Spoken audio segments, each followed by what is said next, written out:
बिस्मिल्लाहिर्रहमानिर्रहीम। अस्सलाम वालेकुम दोस्तों, आज हम एक नई वीडियो के साथ आपकी खिदमत में हाजिर हैं।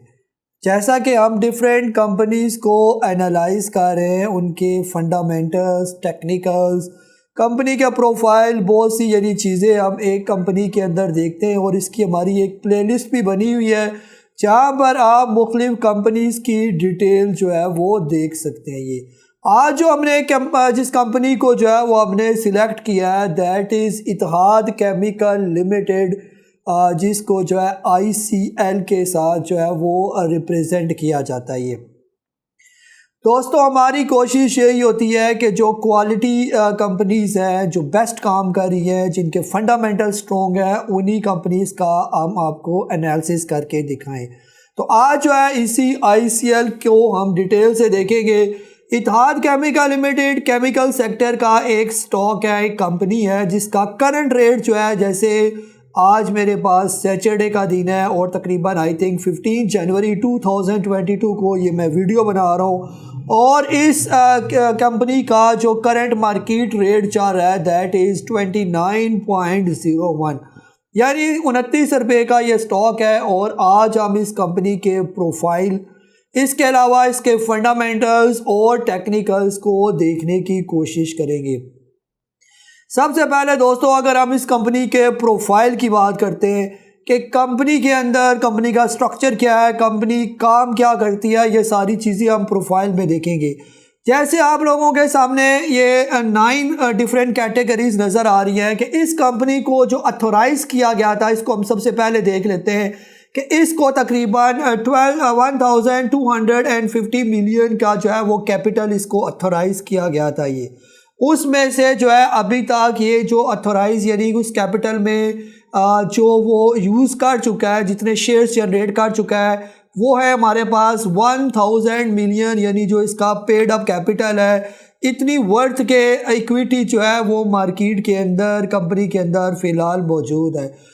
इसका दोस्तों मोटा मोटा हिसाब ये होता है कि अभी भी इस कंपनी के पास, अगर आप इन दोनों फिगर को 1250 को 1000 से माइनस कर दें तो ये तकरीबन 250 मिलियन के अभी भी ये शेयर्स जो होते हैं वो मार्केट के अंदर रेज कर सकता है।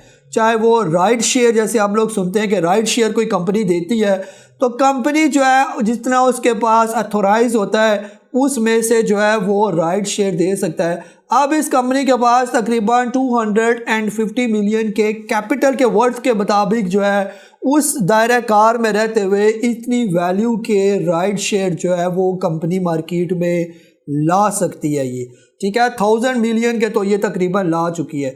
टोटल नंबर ऑफ शेयर्स की बात करते हैं तो तकरीबन 100 मिलियन शेयर अभी भी इसके मार्केट के अंदर मौजूद है, और इसका टोटल जो फ्री फ्लोट है दैट इज़ 29.65 मिलियन, यानी टोटल जो मार्केट के अंदर जो इसके शेयर ट्रेड हो रहे हैं उनकी वर्थ की बात करें तो 29.65 मिलियन। बीटा वैल्यू है 1।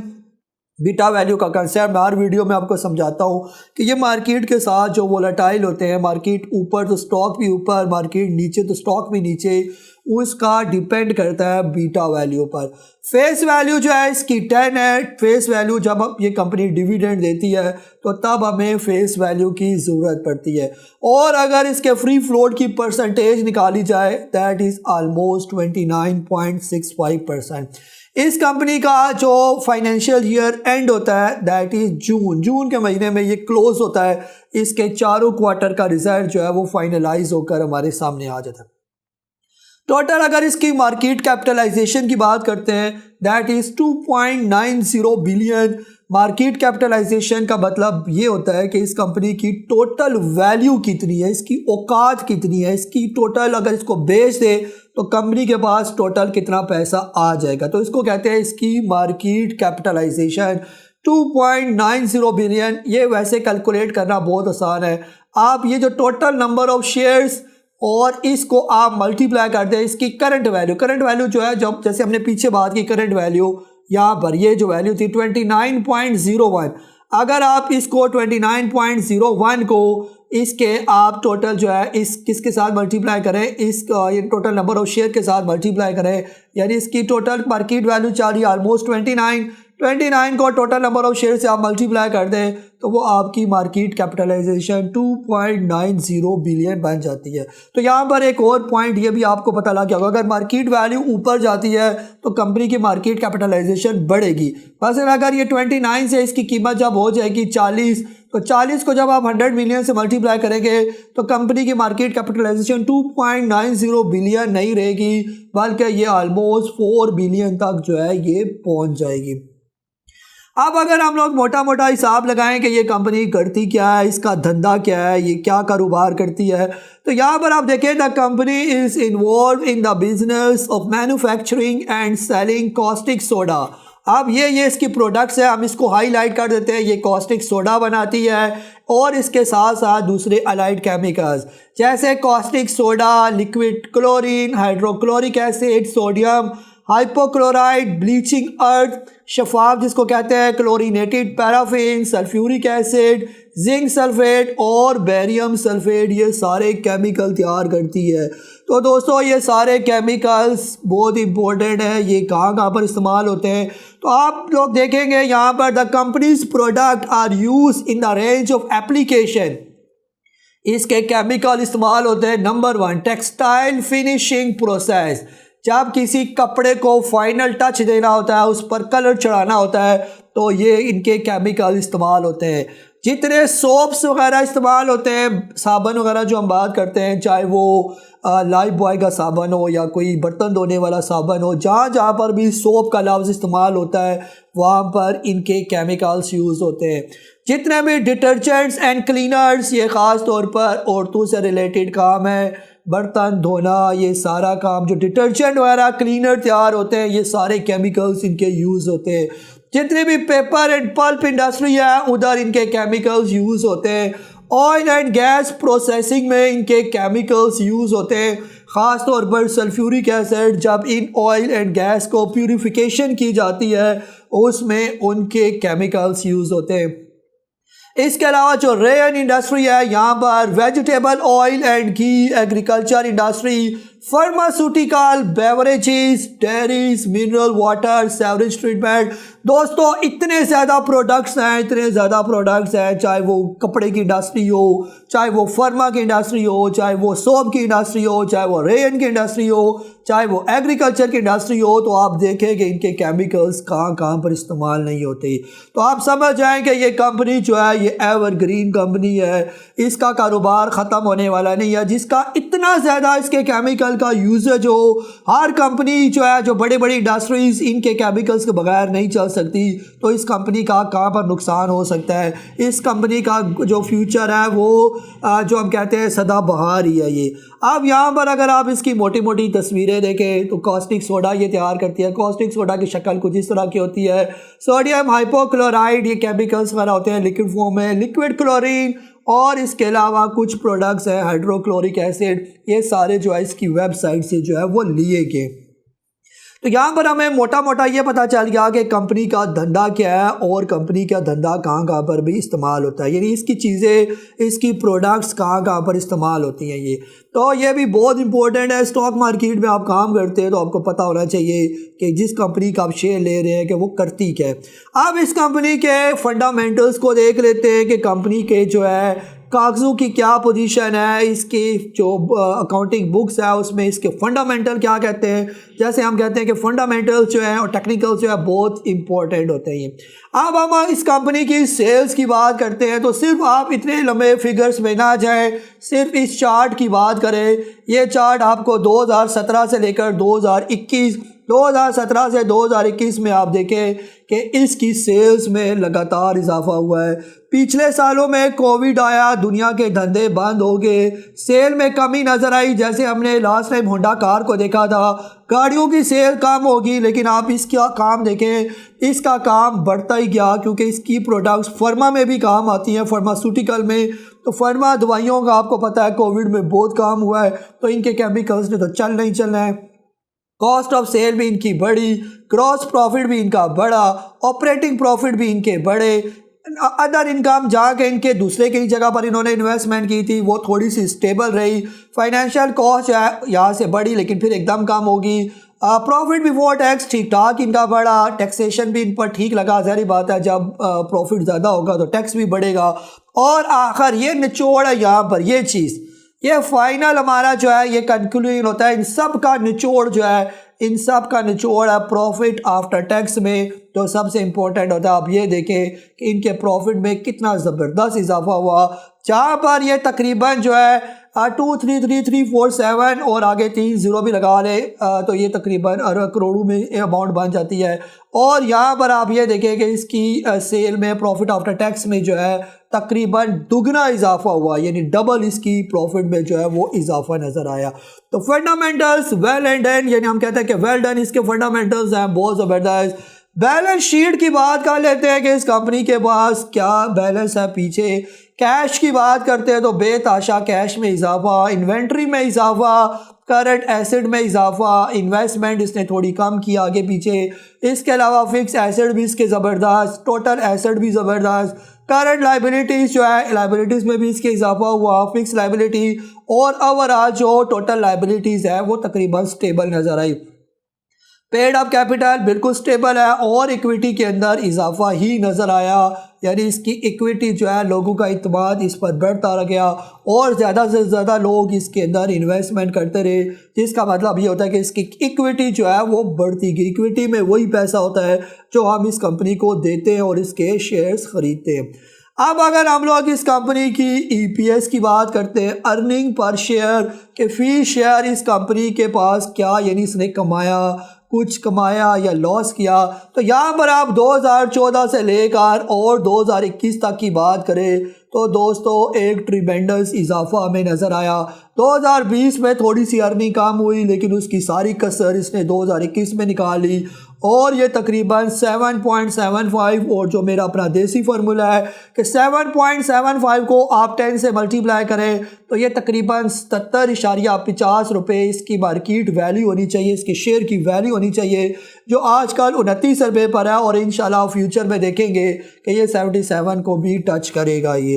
इसके अलावा इस कंपनी की बुक वैल्यू की बात करते हैं तो एक कंसिस्टेंट बुक वैल्यू हमें नज़र आएगी 43 से लेकर 48 तक, यानी कि अगर कंपनी बंद भी हो जाए, कंपनी ख़त्म भी हो जाए तो आपको 48.66 रुपये के हिसाब से 48.66 के हिसाब से फ़ी शेयर आपको मिल ही जाएगा। अगर आपने 29 रुपये का शेयर ख़रीदा हुआ है तो ये कंपनी अगर कहीं खुदा न खास्ता बंद हो जाए, वो तो होगी नहीं, अगर कहीं बंद भी होती है तो आपको पैसे आपके मिल जाएंगे, आपका पैसा कहीं डूबने वाला नहीं है। तो जिसकी बुक वैल्यू भी अच्छी हो और उसकी बुक वैल्यू करंट प्राइस से, यानी जो मार्केट प्राइस से ऊपर हो, करंट प्राइस नीचे हो, तो आप समझ जाएं कि वो स्टॉक जो है वो जो है अंडर वैल्यू हुआ है, नीचे आया हुआ है, अपनी प्राइस से काफ़ी नीचे है। तो इसका मतलब ये है कि ये लाजमी हो, और नहीं तो बुक वैल्यू के करीब तो इसका पहुंचने का हक बनता है और ये पहुंच भी जाएगा। ये डिविडेंड की बात करते हैं, कंपनी ऐसा नहीं है कि आपको कुछ भी नहीं देती, कंपनी साथ साथ आपको इतनी अच्छी अर्निंग के बाद डिविडेंड देना हक बनता है। तो यहाँ पर कंपनी आपको डिविडेंड भी देती रही, जैसे लास्ट टाइम 2 रुपये डिविडेंड, फिर 1 रुपया, 2019 में कुछ नहीं दिया, फिर 1 रुपया और 1 रुपया 30 पैसे, यानी कंपनी आपको डिविडेंड जो है वो साथ साथ जो है वो देती रही। यह भी एक इसका अच्छा साइन है। अब हम लोग बात करते हैं टेक्निकल्स की कि इसके टेक्निकल क्या कहते हैं, जहाँ फंडामेंटल, बैलेंस शीट, ये सारी चीज़ें इंपॉर्टेंट होते हैं, वहाँ पर दोस्तों टेक्निकल्स की भी बहुत ज़्यादा इंपॉर्टेंस है। अब टेक्निकल में हम कोई आपको मुश्किल चीज़ें नहीं बताने वाले, बहुत ही आसान चीज़ें आपको बताएंगे कि यहाँ पर अगर आप लोग ये देखें कि इसके हाइस एंड लॉस की बात करते हैं कि पिछले तकरीबन 10 साल में ये स्टॉक कितना ऊपर गया तो कितना नीचे आया, फिर ऊपर गया तो फिर कितना नीचे आया। ये स्टॉक मार्केट, जैसे हम आपको बार बार कहते हैं कि ये एक साइकिल की तरह काम करती है, नीचे हमने लेना होता है, ऊपर हमने बेचना होता है और पैसे जेब में डाल के गिनने होते हैं उसको, बल्कि जेब में डालने से पहले गिनने होते हैं। तो यहाँ पर अगर आप लोग 2011 की बात करते हैं तो ये 20 रुपये पर आया और इसी साल ये 35 रुपये पर भी आया। 2012 में 22 पर आया, फिर 42 पर भी गया, तकरीबन 100%, तकरीबन थोड़ा बहुत फ़र्क होगा, इतना इजाफा। 35 पर आया, 53 पर गया 2013 के अंदर, इसके अंदर भी मोर देन 80% का इजाफा। इसके अलावा 2014 में 27 रुपये पर आया, 43 रुपये पर गया, ये भी आप इसकी परसेंटेज निकालें तो 70% के करीब बनेगा।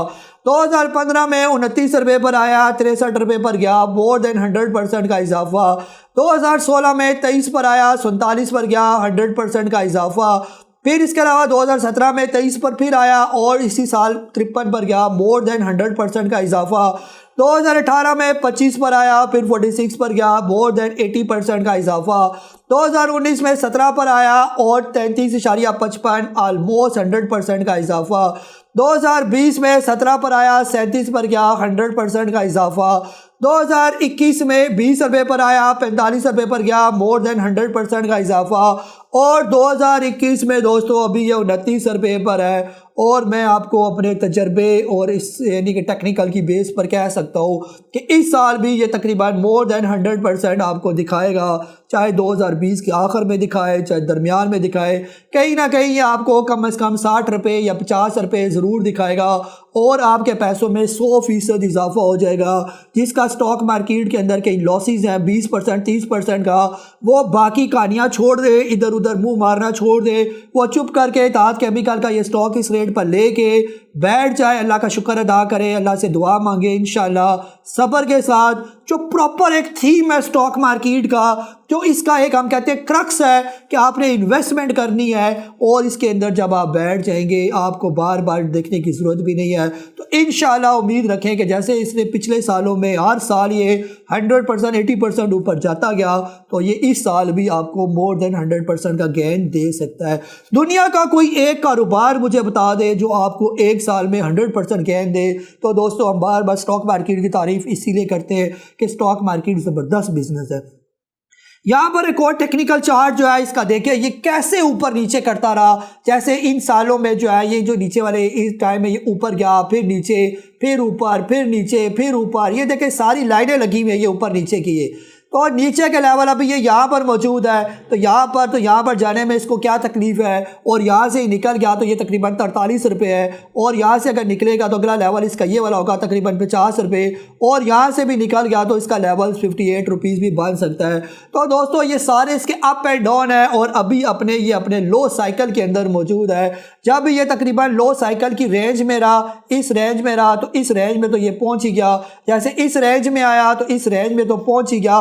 तो जब भी ये नीचे आता है तो ऊपर चला ही जाता है। तो इसमें कोई परेशानी वाली बात नहीं है, कोई रिस्क की बात नहीं है, क्योंकि कंपनी फंडामेंटल्स के हिसाब से, बैलेंस शीट के हिसाब से, अर्निंग पर शेयर के हिसाब से, बुक वैल्यू के हिसाब से और डिविडेंड के हिसाब से A1 कंपनी है। तो हमारी कोशिश भी यही होती है कि हम आपके सामने क्वालिटी कंटेंट लेकर आए, ऐसा कंटेंट लेकर आए जिसको आप देखकर, जिसके अंदर इन्वेस्टमेंट कर कर आपको कम से कम जो है 4 पैसे आपको बचे। दोस्तों वीडियो अगर पसंद आई हो तो चैनल को सब्सक्राइब करना और वीडियो को लाइक करना बिल्कुल भी ना भूलें। ख़ास तौर पर आपने अगर हमारे वीडियो को, चैनल को जो है, और ख़ास तौर पर चैनल को सब्सक्राइब नहीं किया हुआ और बेल आइकन जो कोने में आपको एक सब्सक्राइब का बटन नज़र आ रहा होगा उसको क्लिक करें और इसको जो थम्स अप है उसको भी क्लिक करें ताकि हमारी एप्रिसिएशन हो और इसी तरह का क्वालिटी कंटेंट हम आपके सामने लाते रहे। अपना बहुत सारा ख्याल रखें। मुझे काजी नबील को आज की इस वीडियो के साथ इजाज़त दें। अल्लाह हाफिज़।